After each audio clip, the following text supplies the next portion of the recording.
It was a sunny afternoon when I pulled into my driveway, eager to relax after a long day.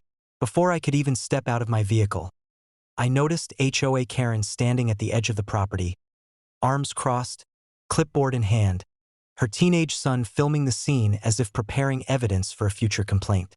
Today, she had apparently decided that my driveway somehow belonged to her and was determined to make me pay for parking where I pleased. "You can't park here," she shouted. "This is my driveway. I'm calling the police right now." I rolled down my window calmly. "Karen, this is my property. You have no legal claim to this driveway, and your assertion is baseless. Any attempt to block or interfere with my vehicle is trespassing." Her son muttered, clearly embarrassed. "Mom, maybe we shouldn't—" "Quiet," she snapped. "Rules are rules. You'll pay for this." Lisa appeared behind me, exuding calm authority. "Ma'am, repeated interference with private property constitutes harassment. Step back immediately, or law enforcement will become involved."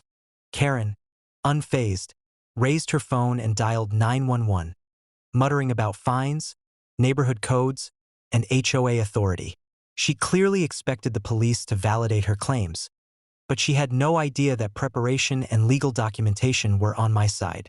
When the officers arrived a few minutes later, they quickly assessed the situation. "Ma'am," the lead officer said to Karen, "we've reviewed the property records and verified ownership. This driveway belongs to the property owner. Any attempt to block access or remove the vehicle is considered illegal." Karen's face flushed red with frustration. "But I'm the HO. Everyone agrees with me," she stammered. The officer shook his head. "Authority through entitlement is not recognized by law.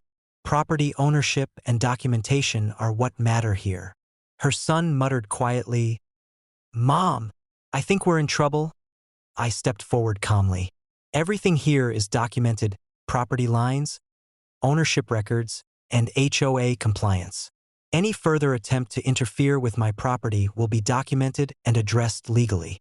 Karen stomped her foot, waving her clipboard wildly, but the officers remained firm. One of them suggested she step aside while they completed the inspection, and she reluctantly complied, muttering threats and complaints under her breath. By mid-afternoon, Karen had finally left, her son trailing behind, looking thoroughly embarrassed. The neighbors had witnessed the encounter and quietly applauded the calm, prepared response that had neutralized her antics. The driveway remained clear, the vehicle safely parked, and Karen's influence in the neighborhood was once again diminished. I returned to my home, taking a deep breath and reviewing my property records, grateful that preparation and calm authority had prevented a potentially stressful situation from escalating further.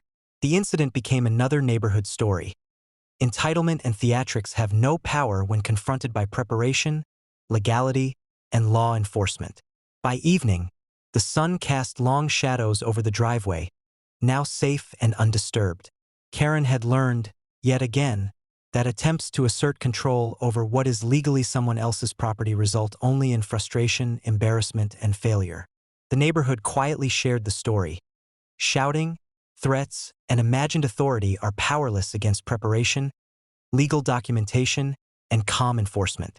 HOA Karen had tried to claim my driveway as her own, but law and evidence had prevailed, leaving her defeated and powerless once again.